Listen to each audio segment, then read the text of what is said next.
इचलकरंजी शहराला शुद्ध व मुबलक पाणी पुरवठा करण्यासाठी मजरेवाडी येथील कृष्णा नदीतून शिरडोन मार्गे टाकण्यात आलेल्या नवीन पाईपलाईनच्या कामातील गंभीर त्रुटी आता उघडकीस आल्यात.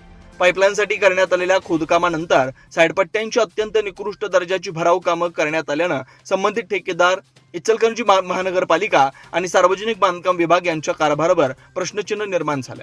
रस्त्यालगतची साईडपट्टी जवळपास अर्धा फूट खचल्यानं दुचाकी, चारचाकी तसेच मालवाहू वाहनं रुतून बसत असून अपघाताचा धोका दिवसेंदिवस वाढतोय. या मार्गालगत शाळा असल्यामुळं विद्यार्थी, पालक आणि नागरिकांना मोठा मनस्ताप सहन करावा लागतोय.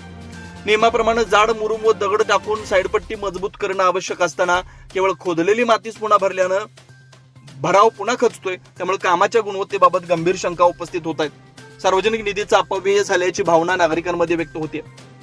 वारंवार तक्रारी करून इचलकरंजी महापालिका आणि सार्वजनिक बांधकाम विभागाकडून कोणतीही ठोस कारवाई होत नसल्यानं ग्रामस्थांमध्ये तीव्र संताप आहे. संबंधित अधिकाऱ्यांनी तात्काळ पाहणी करून दर्जेदार पद्धतीनं साईडपट्ट्यांचं काम पूर्ण करावं व वाहतूक सुरळीत करावी.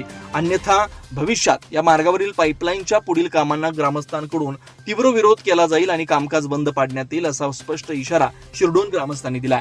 शिवार न्यूज साठी प्रतिनिधी हैदर अली मुजावर, शिरडोन.